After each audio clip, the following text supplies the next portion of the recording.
I'm going to start by saying this. If you like B action movies or you loved The Meg, you're really going to like this one.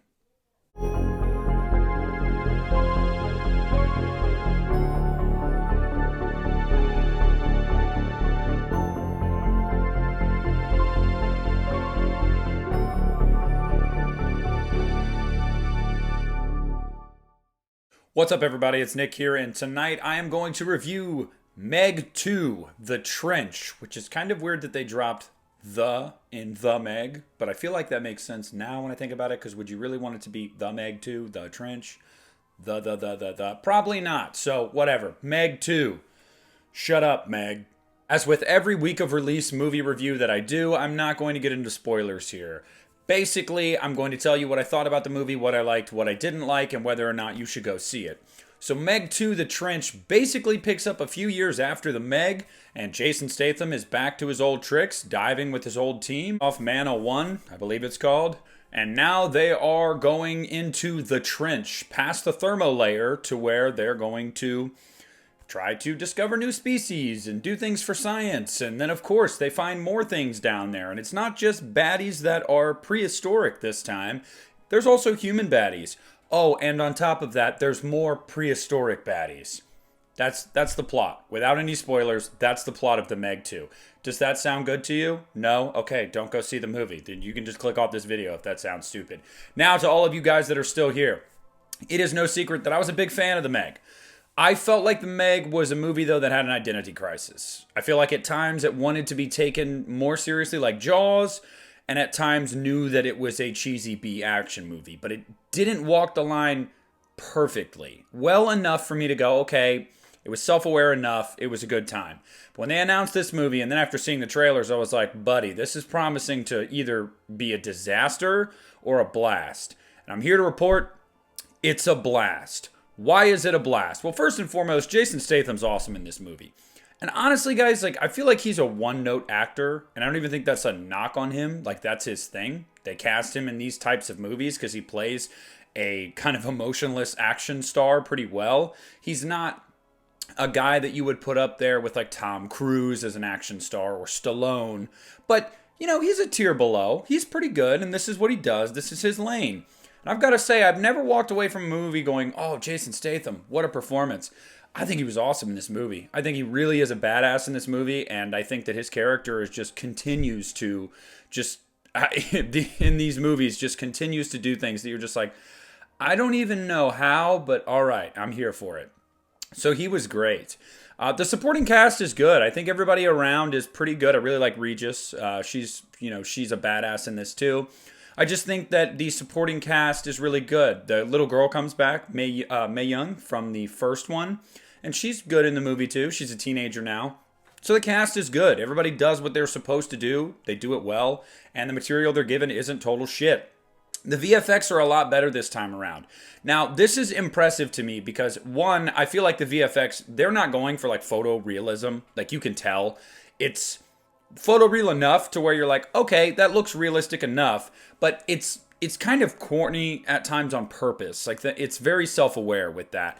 But I think the VFX were great in this movie. I think from the dinosaurs to the other creatures that I won't spoil that you get to the megalodons, I think they looked really good. And I think a lot of this movie takes place in the water or underwater, and it looked flawless. I thought it was awesome. At one point, we're in the trench for an extended period of time, and it's just gorgeous to look at. I saw this movie in 3D as well. The first time I've ever seen a movie in 3D in theaters, and it delivered. I mean, it was made for 3D, you can tell. It was shot in 3D, and there's multiple points where you're just kind of like, whoa, that was gnarly. So, really a treat to look at, and a testament to some of the movies we've talked about over the past few years, mainly superhero movies, where they've got $300 million budgets and, they feel like that's justified. Oh, we need it for the VFX and this and that. Meanwhile, The Meg and Meg 2, which are movies with pretty much, they heavily rely on VFX for at least half of the shots are VFX. In this movie, it's probably 80% there's VFX in the shots. And the budget's $129 million. And it's good VFX. So, no, you don't need $300 million. You're full of shit, Disney. You're just using it as tax write-offs. I'm not stupid. The biggest compliment that I can give to Meg 2, The Trench, is simply that it knows what it is, and it puts the pedal to the metal. from the beginning. This is not a movie that is going to start off where it's like, oh, we're in this really deep, serious movie, and then wait, what the hell is happening? No, this movie literally starts, and it's like, you know what you're in for. If you stay past the first 5 minutes, do not complain after you walk out of this movie, because the first 5 minutes tell you, guess what? This is what we're about. Take it or leave it. Loved it. Loved it. Loved it so much. It is a movie that, unlike the first one that I feel like I said, had an identity crisis, this movie goes, okay, this is what we are. If we're going to be successful and we're going to get people to come out and see these movies and enjoy these movies, we need to lean into this. Like, full force, lean into it and just say, we are who we are. You love us or you hate us. And quite frankly, I love it. I'm not going to get into spoilers, as I've said, but I will say there are more creatures than just megalodons in this one. There are more megalodons in this one. There's a lot of underwater sequences. There's a lot of on top of the water sequences. It is super fun.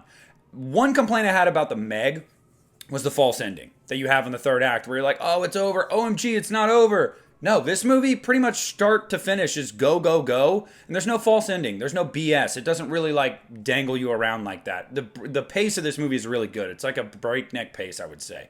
But most importantly about this movie, understanding what it finally is, it leans a little bit more into the carnage on humans and the carnage that these creatures can create. The first one did not do that enough. And again, it's still PG-13, and I know you, just like I, want to see these R-rated shark movies where people get torn to shreds.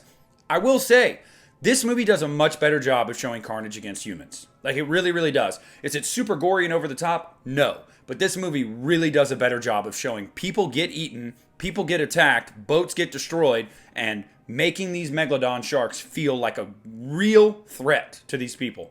So I gotta give them credit. This movie really understood what it was. So at the end of the day, Meg 2 The Trench, it's not Scorsese. It's not going to win any awards, but you know what it is? It's a damn good sequel, and I would say better than the first movie because it's a movie that finally understands we are schlocky B-movie gold, and we're going to lean into it. We're going to give you good effects, we're going to give you good performances, and we're going to give you jaw-dropping action. And if you're here for it, you're going to walk away satisfied. I walked away satisfied. I give Meg 2 The Trench 4 out of 5 stars. It is going to be infinitely rewatchable, super fun, and if you can, see it in 3D because this was shot in 3D and it is beautiful in 3D.